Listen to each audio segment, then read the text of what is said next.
You know, for example, the whole description she does of the Portland hospital, the birth, that was completely fabricated. We all know the first interview was given to CBS. We all know that she never intended to go to the Portland hospital. She intended to have the baby at home. She has quite deliberately caused doubt, and she has created mischief, knowing that it would damage the royal family, which would show a level of spite and malice that is truly not only sick, but evil. Well, for a start, the only time that I've come back to the UK is, sadly, for funerals or court cases. They need to prove that those children are entitled to be in the line of succession. Meghan and Harry are not entitled to privacy in this matter.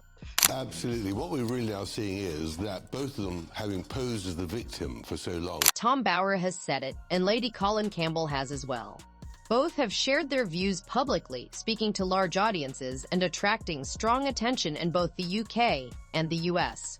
At the same time, online debate over DNA proof has continued to grow. Supporters, critics, commentators, and curious onlookers keep coming back to the same question that has been asked for years. If the claims and rumors are false, why not show clear evidence and end the speculation for good? Instead, the debate only seems to be getting louder. The only two children that there is no proof for is Prince Archie Bunker and Princess Lily. You better hope that she's really entitled to what they claim she's entitled to. 3 months ago, Tom Bower returned to public attention. In March 2026, his new book, Betrayal, was released and quickly made headlines across the UK. It reached #1 on the Sunday Times bestseller list within days. The book triggered strong reactions, with both supporters and critics of Harry and Meghan weighing in on its claims and the wider debate around it. If you do not know much about Tom Bower, this is what matters most. He is not seen as a tabloid writer or a gossip reporter.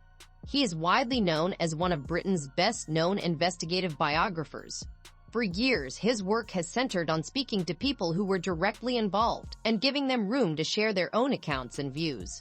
I choose people who don't want to be written about, on the whole, whose lives are shrouded in mystery, and they want to hide their secrets, and I just love digging away to find out what they don't want us to know. She is a person who controls the narrative. She controls people. She ghosts people like her father or the royal family when she doesn't like them. She's a very determined woman, and she thought she could cut me off, and she failed. One of the biggest talking points in the book is an alleged meeting at Kensington Palace that was said to be aimed at calming tensions. But according to accounts repeated by commentators, the discussion turned sharp, with claims that Meghan told William to get his finger out of her face, while Harry was reportedly left standing back. The story has fueled plenty of argument among royal watchers. The book also questions Centibel's finances and leadership, including claims about the way money was handed out. At the same time, Meghan's Netflix project is portrayed as getting less support than many expected, leading some critics to ask whether the platform was ever fully behind the series.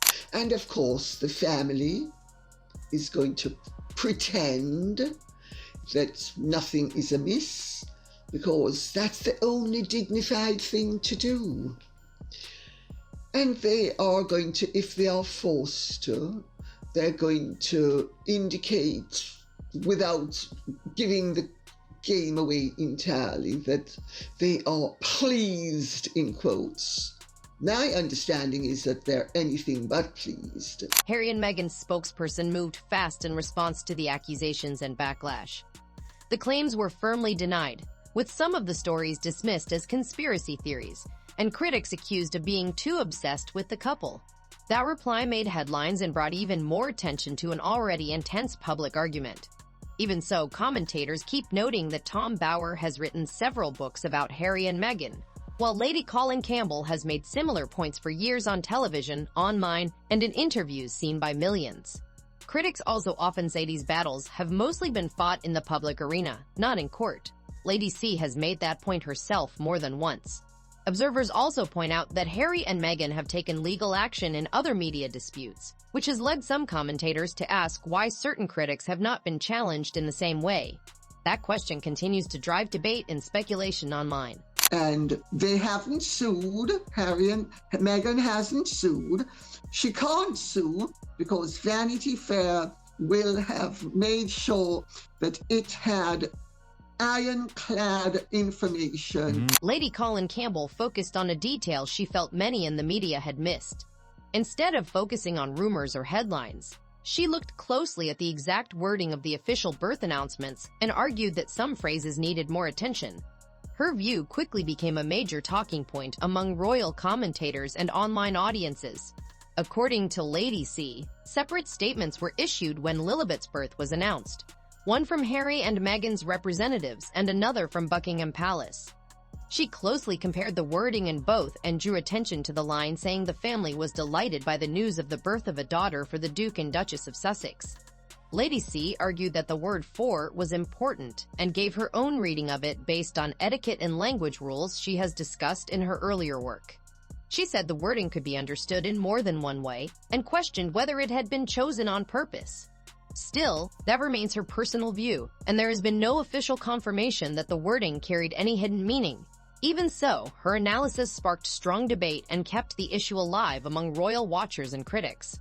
However, there is no doubt that both the Sussexes announcement and the Palace announcement indicate that the child was not born of Meghan's body, contrary to any bumps that may have been bouncing around day and night.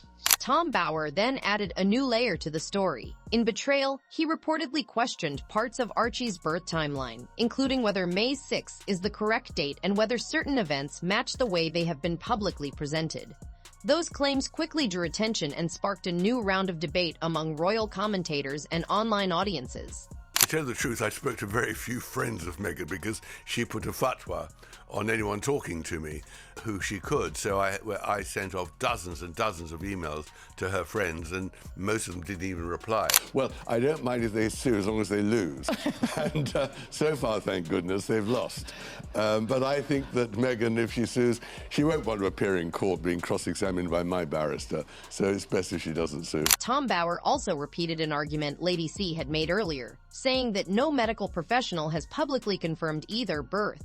That statement has become a key point for critics and commentators. They often compare the situation to earlier royal births, noting that other royal children, including those born to Princess Beatrice, Princess Eugenie, and William and Catherine, were supported by clear public records and official announcements. Supporters, however, say that privacy needs and personal circumstances can vary from one member of the royal family to another.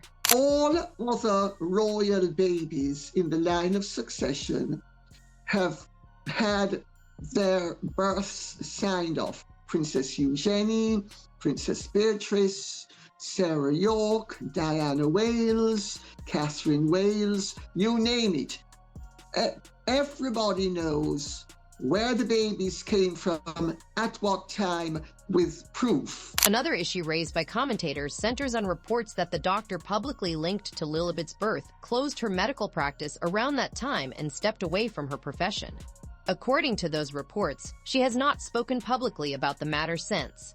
Lady Colin Campbell said the situation was troubling and suggested it added yet another question mark to a topic that was already under heavy debate. And that the female obstetrician who assisted with the birth then shut down her practice immediately at the end of that month, and any of her patients who were relying on her were left in the lurch. Tom Bower said the issue was something he felt deserved closer attention. Lady Colin Campbell has also spoken about it in public for many years, and supporters of both often say their openness has kept the discussion going among royal followers and commentators. Lady C has said her views were not based only on personal opinion. She claims she spoke with doctors, nurses, and women who had been pregnant, and that many of those talks raised similar questions about Meghan's pregnancy appearances. These claims are still part of a public debate and have not been officially confirmed. So I have no axe to grind in terms of how a baby comes as long as it's hair. I think it's wonderful news. However, there is no doubt that both the Sussexes announcement and the palace announcement indicate that the child was not born of Meghan's body. Lady Colin Campbell has repeatedly pointed to what she sees as unusual changes in Meghan's pregnancy appearance. At one stage, she even used the word performed to describe the baby bump, saying it seemed to change from one public outing to another. She highlighted moments when it looked bigger on certain days and smaller on others, sometimes over a short span of time. Critics often brought up one appearance in particular, when Meghan wore a purple dress with a red coat, saying it looked unusual for that point in the pregnancy. These claims are still disputed and come from people's reading of photos and video, not from any official confirmation. Those photographs of Meghan and the way the baby bump performed are totally unexpected, and they're not aware of any baby, any pregnant woman who is genuinely pregnant having her bump perform the way Meghan's has performed. So the bump flicking, because again, it looks like she's drawing attention over here and doing something sneaky over there. That's what she was kind of doing in that scenario. Another moment that drew a lot of attention happened during a visit to a dog shelter. Meghan, said to be about 8 months pregnant at the time, was photographed in high heels as she crouched down to the floor and then stood back up without any clear help. The photos quickly sparked discussion among commentators and people online. Some said the movement seemed unusual for that stage of pregnancy, while others noted that every pregnancy is different. Because of that, the images and footage are still viewed in very different ways, making this one of the most argued over moments in the wider debate. She refused to allow the Queen's doctors to work with her, and they're the best in the country. So it's just got a lot of people wondering what the heck was going on. It's magic. It's pretty amazing, and I mean, I have the two best guys in the world, so I'm really happy. People who question the official account have often focused on Meghan's public appearances, saying some of her movements and activities seemed unusual for someone in the final months of pregnancy. Others argue that every person's body is different, so those judgments are personal and open to debate. Another moment that raised questions came during Harry's first public appearance with Archie. He reportedly said it was amazing how much babies change in 2 weeks, even though Archie was officially said to be just 2 days old at the time. That remark quickly sparked speculation and discussion among royal watchers. So everyone says that babies change so much over 2 weeks. We're basically sort of monitoring how the changing process happens over this next month, really. But his looks are changing every single day, so who knows? And how are you finding parenting generally? Is it still a special moment? Yeah, it's great. I mean, parenting is amazing. It's only been 2.5 days, 3 days. Yeah. But we're just so thrilled to have our own little bundle of joy, be able to spend some precious times with him as he slowly starts to grow up. Harry's wording quickly drew attention online. Critics focused on the fact that he reportedly said 2 weeks instead of 2 days, and Lady Colin Campbell was one of the first to flag it. The comments spread fast across social media videos and discussion forums, where many people argued over whether it was just a slip of the tongue or something more important. The debate gained major attention and is still mentioned by royal commentators. Sunshine says, why was the announcement of Harry and Meghan's baby only made over 48 hours after the birth? Were they only then going to pick her up?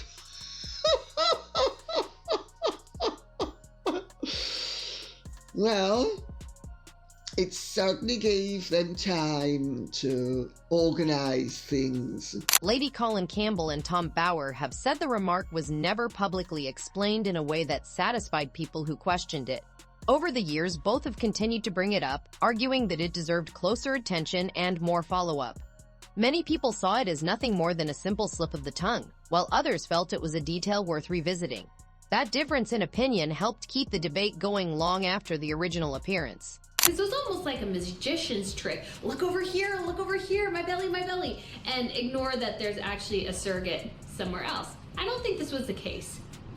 However, it just goes back to Harry and Meghan's micromanaging other image. And that's what kind of continued to fuel this. So they announced as well that they wouldn't tell us where she would give birth, nor who would be involved in it. You know, it would be perhaps midwives or, you know, some doctors. She refused to allow the Queen's doctors to work with her, and they're the best in the country. So it's just got a lot of people wondering what the heck was going on. The focus now shifts to another point that critics say is especially hard to ignore or explain. It has become one of the most hotly debated parts of the entire controversy. Well, I understand that 105 is Colorado. Yes, yes. So, and Meghan and Harry have asserted that the child was born, I forget the name of what the hospital was, in Santa Barbara. And I mean, they came up with an elaborate story. Remember how Meghan was very peckish on the way to Lily's delivery, and therefore they had to stop for hot tacos or some such thing to aid the delivery of the baby. A royal commentator also pointed to what she believed was an unusual detail on Lilibet's publicly available birth certificate. She said the document listed a state area code of 105, which she claimed did not match the code she found in public government records. According to her, California, where Harry and Meghan said Lilibet was born at Santa Barbara Cottage Hospital, is linked to a different birth area code, 104. She argued that this difference deserved closer review and discussion. Critics of the theory, however, say document categories, admin codes, and record systems can be complicated, so the claim remains part of an ongoing debate rather than a proven fact.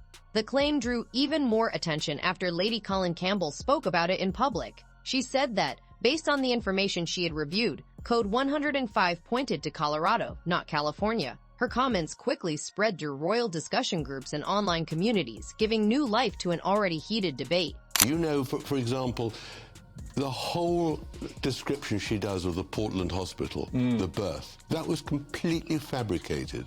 We all know the first interview was given to CBS. We all know that she never intended to go to the Portland hospital. She intended to have the baby at home. Lady Colin Campbell said this issue should not be looked at as just one separate detail. In her view, even if one point could be explained as an administrative error, critics believe the bigger debate involves several different questions that have come up over the years. She said those questions include the wording of public statements, concerns about medical records, reports involving healthcare workers linked to the births, and the couple's choice to keep some family matters private instead of following the usual royal birth traditions. Lady C argued that, taken together, these points deserve closer attention. Supporters of Harry and Meghan, however, say many of these claims are based on speculation rather than solid proof. Tom Bower also raised further questions and betrayal, including the reported timeline and details tied to the hospital story, adding another layer to the ongoing public debate. And their privacy is trumped by our right to know that no bastard is going to sit on the throne of this country. Lady Colin Campbell also pointed to another detail she found striking, the story about the drive to the hospital before Lilibet's birth. As some commentators have described it, Meghan was said to be hungry during the trip, which reportedly led to a stop for tacos on the way. Lady C said that detail seemed unusual and felt it gave critics even more reason to question the wider timeline and the order of events. I have to say, when I heard, my stomach literally turned. I thought, this is really sick-making stuff. It's also fabulous merchandising. Can you imagine? Specials on Target, Lilibet's outfits, Lilibet's smocks, reduced from $5.99 to $3.99. Lady Colin Campbell responded bluntly to the story.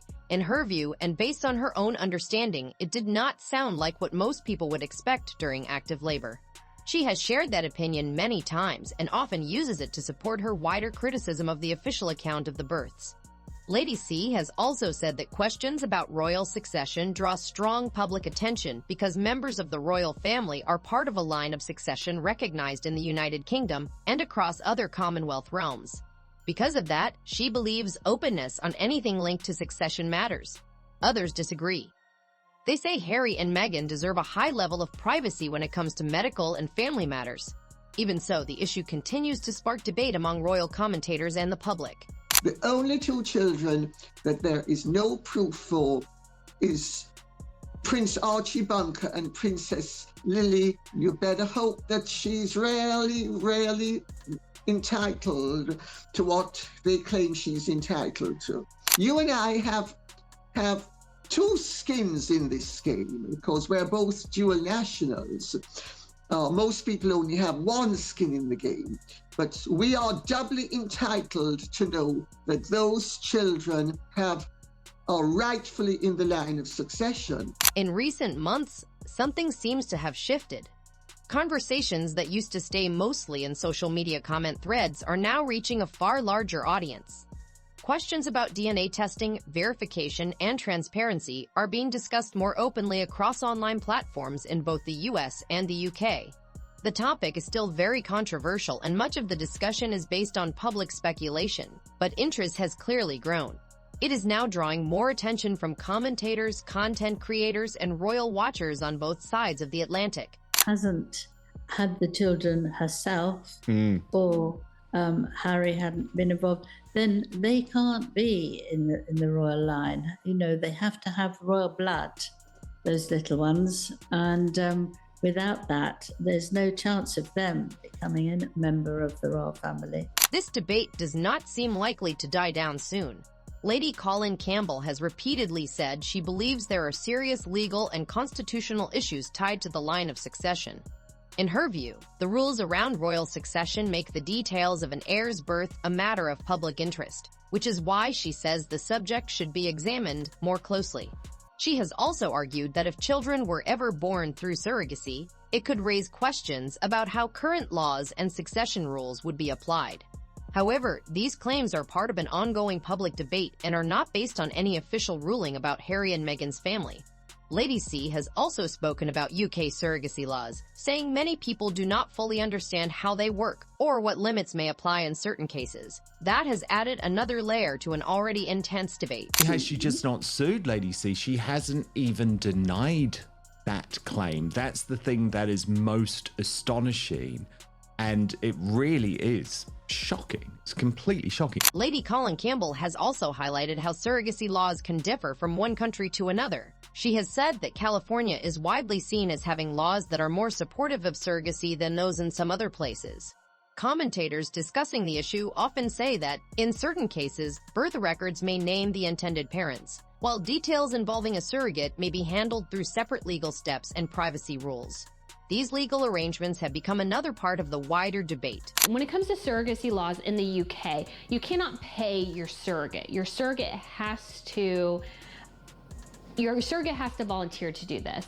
This is not the case in the States. So they could have had a surrogate in the States and then fly her over to London to give birth, but that gets kind of complicated. Some critics say official documents do not fully settle every question being discussed in public.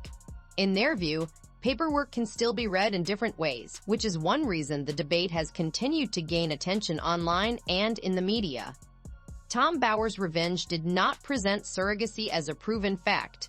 Instead, commentators have said the book raised questions and looked at issues that have kept speculation and debate alive among royal watchers.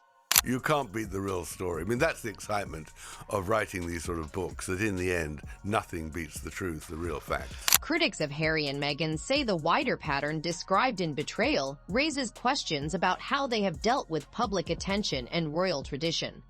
Across many pages, the book looks at choices that some commentators see as far more private than the approach taken by other members of the royal family.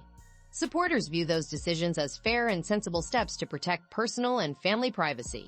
Critics, though, say the themes in the book reflect concerns Lady Colin Campbell has raised for years, which is why the debate continues to spark strong discussion online and in the media.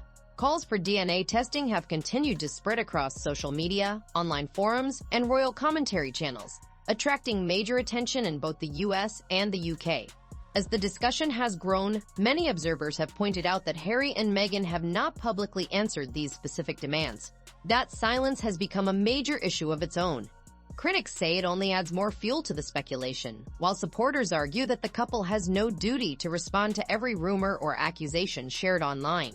I am told that cold fury and consternation are the words that would be most appropriately used to describe the reaction, and that it is a ravishment of the Queen's privacy and identity that they would have chosen to name the child after her nickname. A nickname that is used by very few people. When the name Lilibet Diana was announced, many media outlets described it as a heartfelt tribute to Queen Elizabeth II and Princess Diana. The news made major headlines and was widely discussed in the UK, the US, and elsewhere. Lady Colin Campbell, however, has shared a very different view. She says people she described as close to palace circles reacted much less warmly than many reports claimed. According to Lady C, the response she heard about was filled with shock, concern, and frustration rather than joy. She often stresses that Lilibet was a deeply personal nickname for Queen Elizabeth II, first used by her father when she was a child, and later kept within a very small circle of close family members for many years. Lady Colin Campbell has said the meaning of the name goes far beyond how it was presented in public. She often points out that Lilibet was a name deeply linked to Queen Elizabeth II throughout her life, and was famously used by Prince Philip during their many years of marriage. In Lady C's view, it held special personal value because so little of the Queen's private world remained truly private after so many years in public life. Lady C also pointed to reports that trademark-related filings connected to the name were made around the time it was announced. She took that as a sign that branding may have played a part, rather than the choice being purely symbolic. Critics of Harry and Meghan repeated that argument, while supporters rejected it and said the name was meant as a sincere tribute to family. Lady C went further still, saying she saw the move as more of a commercial step than a traditional royal gesture. That claim sparked strong debate online and in the media. Well, of course, that has always been her motive. She's money obsessed and always has been.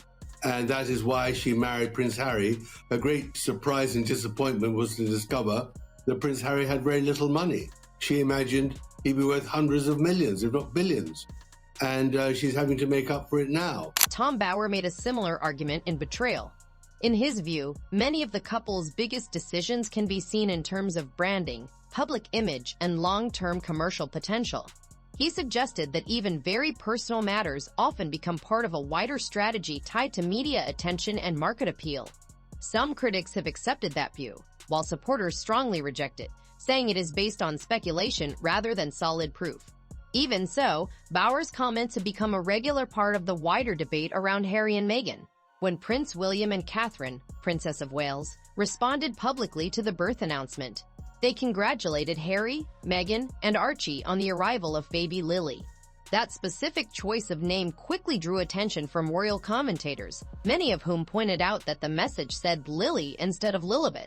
Lady Colin Campbell believed the wording was deliberate. She argued that it showed a small but important distinction and served as a careful way to make a point without speaking openly about the wider controversy. Some people saw it as a quiet message, while others thought it was simply a warm and casual version of the name. Either way, it gave royal watchers plenty to talk about. Fascinating.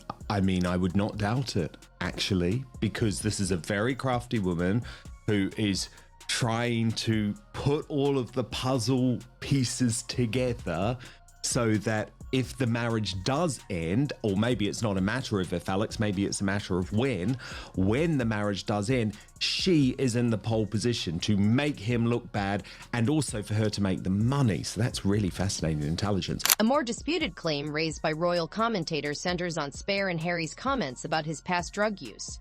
A source mentioned on Lady Colin Campbell's show alleged that Meghan was not just aware those details were going in the book, but actually supported including them. The claim suggests that mentions of cocaine, cannabis, and psychedelics were added for reasons beyond simple honesty or personal reflection. Lady C and other commentators have also discussed the idea that those public admissions could carry more weight in the future if the couple's situation ever changed. These points remain allegations and opinions shared by commentators, not proven facts. Even so, the claim has sparked strong debate among critics, supporters, and royal watchers.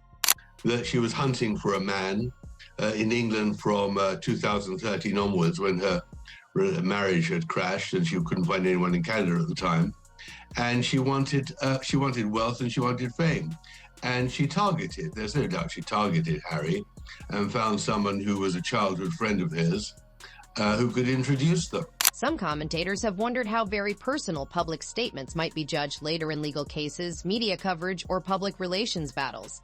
These conversations often branch into what-if situations involving family issues, public image, and the lasting effect of comments already on the record.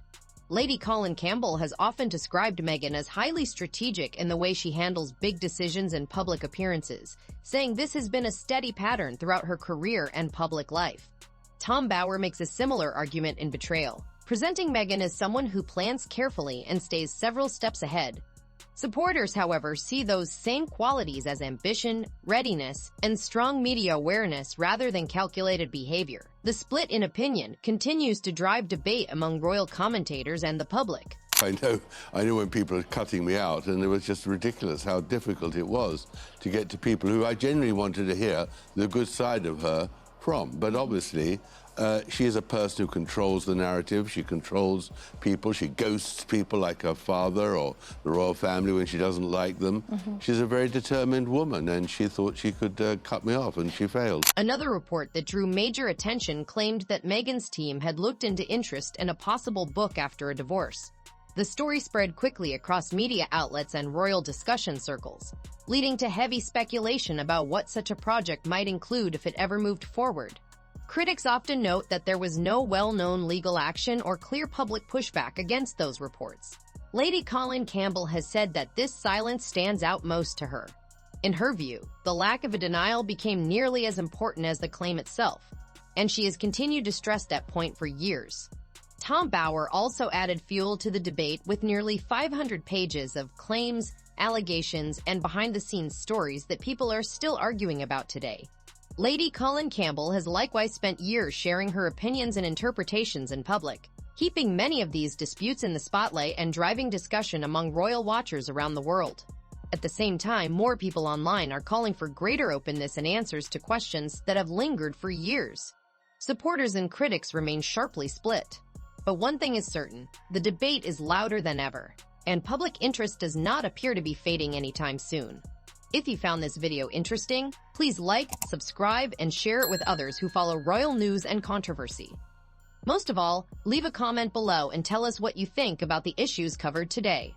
And if you want to dig deeper into these stories, check out the videos on your screen now for more details and analysis.